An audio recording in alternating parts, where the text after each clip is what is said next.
The afternoon was quiet in a small cafe by the sea. The waves gently kissed the shore, and the sun slowly descended, painting the sky in shades of gold. There, at a corner table, sat Elena and Marco, two people who once promised each other forever, now sitting in silence, waiting for words that were long overdue but too difficult to begin. "How have you been?" Marco asked, gently stirring the cold coffee in front of him. Elena smiled, but her eyes held a weariness, a sadness she tried to hide. "I'm okay," she replied. "Busy with work. To be honest, I just want to rest." Silence returned. The only sound was the clinking of cutlery and the faint music playing in the cafe. Marco was the first to break it. "I just want you to know," he began, almost in a whisper, "what's in my heart. I might not get another chance to say this." Elena looked at him. In the years they were together, she had grown used to his gaze, a gaze full of dreams and hope. But now it was different. It was heavy. It held a sentence yet unsaid, but already felt. "I didn't want this, Len," Marco said, letting out a deep sigh. "I never wanted us to end up here." Elena's mind drifted back to the first day they met. They were in college, both passionate about art, both full of dreams. Marco, an aspiring musician. Elena, a painter who often lost herself in the art studio. Their worlds collided when Elena painted Marco as he played his guitar under an acacia tree. From that moment on, they were inseparable. They dreamed together, ate street food together, and planned for a house with a wide veranda where they could watch the sunset every day. With each passing day, their love grew deeper. But as time went on, things began to change. Marco got busy with his music. He formed a band, had gigs, and out-of-town shows. Meanwhile, Elena started working at an art gallery, frequently traveling to the city for exhibits. Their conversations became less frequent, until a simple "How are you?" on chat would sometimes go unanswered. When they did talk, it was filled with misunderstandings and questions without answers.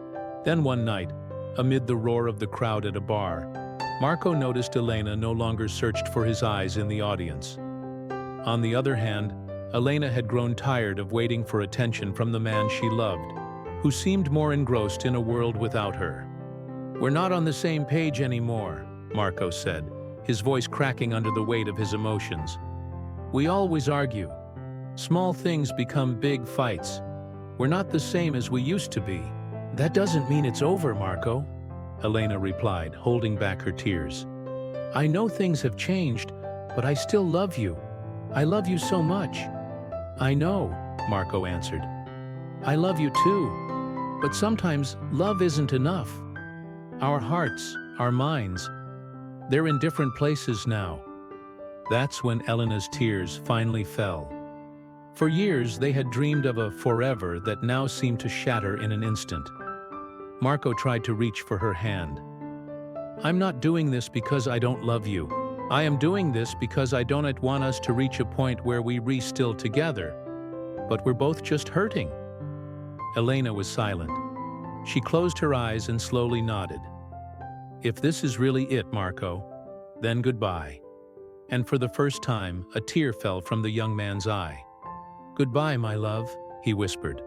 "This is so hard to say." Weeks passed. No calls, no chats. The days once filled with messages and laughter were replaced by silence. Elena returned to her painting, but now her canvas was filled with somber colors. As for Marco, no matter how much he played his guitar, he couldn't write a song. Something was missing. One night, walking home alone from a gig, he stopped under a lamppost. In his jacket pocket was the small sketch Elena had drawn of him playing his guitar. He smiled, whispering to himself, "I hope you never think my love wasn't real." In Elena's apartment, a letter from Marco remained in a drawer, one she still couldn't bring herself to read. Every time she touched the paper, she wondered, why did it have to end when it was finally real? 2 years later, their paths crossed again unexpectedly at an art event in the city. Elena was now a well-known visual artist with her own exhibit. Marco was invited to perform at the same event. When their eyes met, the world stopped. No words were spoken, but the message was clear. There was still love, but it was different now. Marco approached her, a smile on his face. "You've become so amazing, Len. I'm proud of you." "Thanks," Elena replied, smiling back. "You too. I heard you have an album now." A moment of silence passed between them, filled with memories. They weren't the same people, but there was respect and gratitude. "Do you remember what I told you before?" Marco asked. "That one day, you'll meet the person truly meant for you." Elena nodded and pointed to a man walking towards her. A kind photographer, her current partner. "I think he's the one." Marco smiled despite the ache in his chest. "I'm happy for you." After the event, Marco walked by the sea, the same place where he and Elena last saw each other. Listening to the waves, he whispered the words he couldn't say in full back then. "Goodbye, my love. It hurts to think that even if we still love each other, our hearts and minds are different. Maybe we just weren't meant to be." In that moment, he learned that love doesn't always end with together. Sometimes, you have to let someone go. Not because you don't love them, but because you want them to be happy, even if you're not the reason for their smile. Before leaving the country for a music tour, Marco wrote a letter for Elena. He never sent it. He left it at the art gallery where they first met. "For Elena, I know it's been a long time, but I want you to know, thank you. Thank you for the love, the inspiration, the memories. I never wanted us to grow apart, but now I understand. Not all who love are destined to be together, but all who have truly loved are destined to change each other. The love that's truly meant for you will come, and when it does, I hope you remember me not as the person who left, but as the person who first believed you deserved to be loved completely. Goodbye, my love. Marco." When Elena read the letter, she had no tears left. She smiled, gently folded the paper, and whispered to the wind, "Thank you too, Marco, for a love that said goodbye, but never disappeared." Years later, during a TV interview, Elena was asked about her most celebrated painting, a portrait of two silhouettes holding hands under a sunset, but walking in opposite directions. "What does it mean?" the host asked. Elena smiled. "It's called Goodbye, a reminder that sometimes true love knows how to say goodbye." While her interview was on air, Marco's song Palam Na played in the background of a radio show. His voice came on. "I wrote this song for someone I truly loved, but we weren't meant to be. And with every word of goodbye, I learned that sometimes the best way to love someone is to let them go, with your whole heart."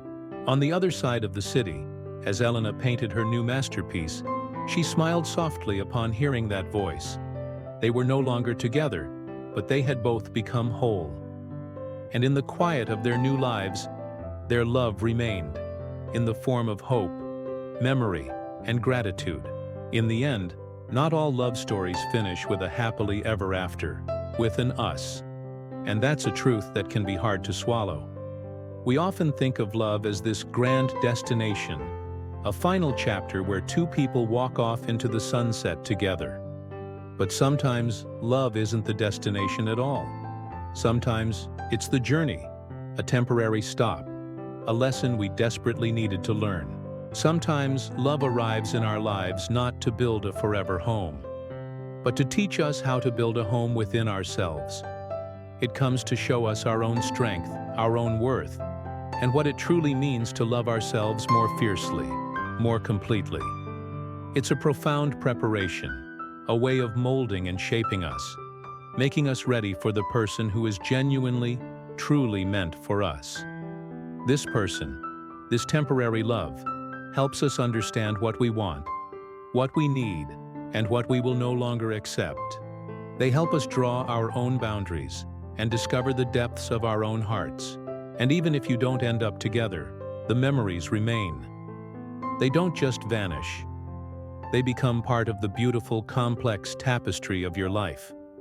The laughter that echoed in quiet rooms, the inside jokes that no one else would understand. The smiles once shared only with each other. Those moments are yours to keep. They are not failures. They are treasures. They are proof that you lived, that you felt, that you opened your heart to another human being. These memories are the markers of your growth, the signposts on your journey to becoming who you are today. Think about it. We often meet people who feel like they were destined to be in our lives forever. The connection is instant, the chemistry is undeniable, and for a while, everything is perfect. But then, life happens. Circumstances change, people grow in different directions, and the path you once walked together begins to diverge. It's painful, yes. It can feel like a part of you is being torn away. But perhaps their purpose was never to stay. Perhaps they were meant to be a catalyst for change. Some people come into our lives not to stay, but to change us. They are like comets streaking across our sky, brilliant, breathtaking, and temporary. They light up our world, shake our foundations, and force us to look at life from a new perspective. They challenge our beliefs, push our limits, and help us shed the old skin that no longer serves us. They are the teachers we never knew we needed, the lessons we never thought we'd learn. Their presence, however brief, leaves an indelible mark on our souls, fundamentally altering the person we are and the person we are becoming. And so we learn the hardest lesson of all, that true love isn't always about holding on tighter. It's not about forcing pieces to fit when they no longer align. True love, in its purest and most selfless form, knows when to let go. It understands that holding on can cause more pain than the act of releasing. It respects the other person's journey, even if it leads them away from you. It's a love that prioritizes peace, growth, and happiness for both of you, even if it means you must find it separately. In the end, true love knows when to say goodbye. It's not a goodbye of bitterness or regret, but a goodbye of gratitude. Thank you for the lessons. Thank you for the memories. Thank you for the love you gave, and for the love you taught me to give myself. It's an acknowledgement that your chapter together has closed, but the story, your individual stories, will continue. And with this goodbye, you open the door to a new beginning, ready for whatever love and life have in store for you next. Thank you so much for listening and sharing this space with me. If this resonated with you, please consider liking this video and subscribing to the channel for more reflections on life and love. Your support means the world. Take care.